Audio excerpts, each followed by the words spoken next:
میرے عزیز دوستو، میرے مقالے کا موضوع ہے حضرت مولانا ابوالحسن صاحب علی حسنی ندوی بحیثیت ایک مورخ اور سوانح نگار۔ سامعین کرام، اسلام کے تعارف میں بہت سے اہل قلم نے کتابیں تصنیف کی ہے اور اسلام کو اپنی شکل میں پیش کرنے کی کوشش کی ہے۔ وہ سب اپنی اپنی محنت و جافشانی کے اعتبار سے قابل تعریف ہیں، لیکن اسلام کے مکمل تعارف کے لیے حضرت مولانا ابوالحسن صاحب جس اختصار و جامعیت اور اعتدال و معروضیت کے ساتھ بے باک مورخ ثابت ہوئے، شاید ہی کوئی دوسرا طبقہ اس وصف میں آپ کا ہمسر ہو۔ چونکہ حضرت مولانا جس گھرانے کے چشم و چراغ ہیں، وہ صدیوں سے اب تک غیر منقطع طور پر مذہب و اخلاق، رشد و ہدایت، تصنیف و تعلیف اور زبان و ادب کا گہوارہ رہا ہے۔ ان حسنات کی جلوہ گری آپ کی شخصیت ہی میں نہیں بلکہ علمی و ادبی اور دینی خدمات میں بھی ملتی ہے۔ عربی زبان و ادب نیز تحریر و تقریر میں حضرت مولانا کی جو غیر معمولی رسائی ہے اور عالم اسلام کے دینی و ثقافتی مسائل پر جیسا عبور ہے، اس کے سبب سے مولانا کے فرمودات، مکتوبات، رسالے اور تصانیف کو ہندوستان کے ساتھ ساتھ بیرون ممالک اسلامیہ میں جو وزن اور وقعت حاصل ہے، وہ موجودہ دور میں شاید ہی کسی عالم دین کے حصے میں آئی ہو۔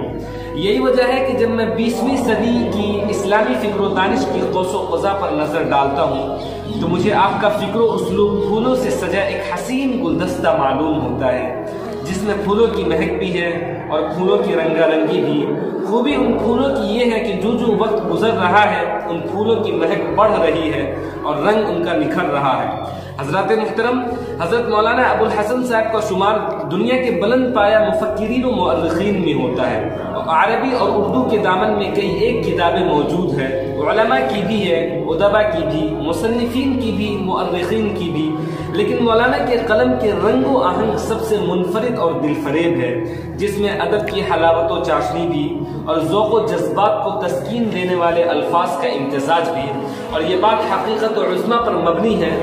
کہ حضرت مولانا اپنی منفرد تحریر اور ممتاز اسلوب نگارش سے ادباء اور اہل قلم سے بے پناہ داد تحسین حاصل کی ہے۔ آپ کے سفر نامے، شخصی خاکے، کتابی تبصرے اور مختلف اخبارات میں شائع ہونے والے کالم نے آپ کی ادبی خدمات سے بھی دنیا کو نہ صرف روشناس کروایا بلکہ آپ کے طرز تحریر اور رواں دواں قلم کی گلکاریوں کا شہدائی بھی بنایا ہے۔ زبان اردو میں وہ کون سا موضوع ہے جس میں مولانا نے اشہب قلم نہ دوڑائے ہوں؟ آپ نے سفر نامے لکھے تو ایسے کہ ابن بطوطہ اور ابن جبیر کی یاد تازہ ہو جائے، اور خاکے لکھے تو ایسے کہ کیا کوئی اردو کا سقراط اور بقراط لکھے گا، اور خود نوشت لکھی تو ایسی کہ پڑھنے والے کے دل میں ویسی ہی زندگی جینے کی تمنا جاگ اٹھی۔ حضرت مولانا عربی زبان و ادب کے بھی صاحب طرز ادیب تھے اور ان کی عظمت کا نقش عرب کے بڑے بڑے فصحاء و بلغاء کے ذہنوں پر قائم ہے،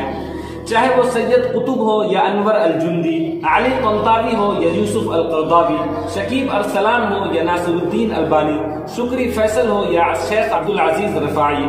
سبھی حضرات مولانا کی فصاحت و بلاغت لسانی کے اسیر ہیں،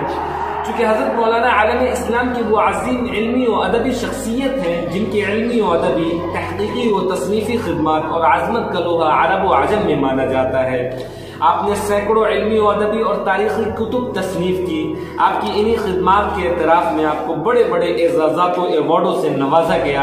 آپ جس ملک میں بھی جاتے وہاں کی علمی و ادبی شخصیات کے علاوہ سربراہان مملکت بھی آپ کے ساتھ ملاقات کو اپنے لیے باعث سعادت اور فخر سمجھتے۔ یقیناً مولانا ابوالحسن صاحب عوام و خواص کے مرجع تھے۔ علمی دنیا کو اپنی تصنیفات، افکار و نظریات سے مالا مال کیا اور عوامی سطح پر ایسے گہرے نقوش چھوڑے جو رہتی دنیا تک قوم و ملت کے لیے رہنمائی کرتے رہے۔